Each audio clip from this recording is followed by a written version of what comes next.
नमस्कार दोस्तों, मैं विजयपाल शर्मा 10वीं की हिंदी की कक्षा में आपका स्वागत करता हूं। आज हम आपके सामने कार्यपत्रक 80 रचना के आधार पर वाक्य लेकर आपके सामने प्रस्तुत हैं। प्यारे बच्चों, अभी तक आपने अपने पाठ्यक्रम के लगभग सभी व्याकरणिक बिंदुओं के में आप सभी जान चुके हैं। आइए आज हम रचना के आधार पर का अभ्यास करें। नीचे दिए गए प्रश्नों को ध्यानपूर्वक पढ़ें और पूछे गए प्रश्नों का निर्देश अनुसार उचित विकल्प चयन कीजिए। रचना के आधार पर वाक्य। पहला वाक्य है, दिनेश ने खाना खाया और चला गया। इसको सरल वाक्य में बदलना है। 4 ऑप्शन यहाँ दिए हुए हैं। पहला है, ज्यों ही दिनेश ने खाना खाया वह चला गया। दूसरा है, दिनेश खाना खाकर चला गया। तीसरा है, दिनेश खाकर चला गया। चौथा है, जैसे ही दिनेश ने खाना खाया वह चला गया। तो इसका सही ऑप्शन है ख, दिनेश खाना खाकर चला गया। उसके बाद दूसरा वाक्य है, उसके आते ही तुम छिप जाना। इसको मिश्र वाक्य में बदलना है। पहला है, यदि वह आए तुम छिप जाना। दूसरा है, उसके आने पर तुम छिप जाना। तीसरा है, वह आए और तुम छिप जाना। चौथा है, जैसे ही वह आए तुम छिप जाना।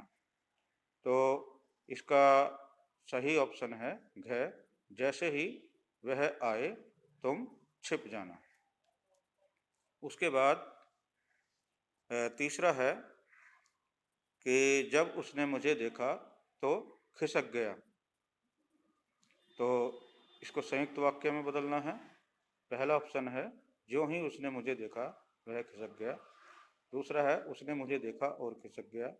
तीसरा है, मुझे देखते ही वह खिसक गया। चौथा है, इनमें से कोई नहीं। तो इसका सही ऑप्शन होगा ख, उसने मुझे देखा और खिसक गया। चौथा प्रश्न है, निम्नलिखित वाक्यों में से संयुक्त वाक्य का सही विकल्प चुनिए। तो पहला इसमें विकल्प है, यदि आप नहीं मानते तो मत मानिए। दूसरा है, सवेरा होते ही पक्षी चहचहाने लगे। तीसरा है, मैं दुकान जाऊंगा और फल लाऊंगा। चौथा है, इनमें से कोई नहीं। तो इसका सही ऑप्शन है ग, मैं दुकान जाऊंगा और फल लाऊंगा। उसके बाद पांचवा वाक्य है, रुपेश बाजार गया वहां से सेब लाया।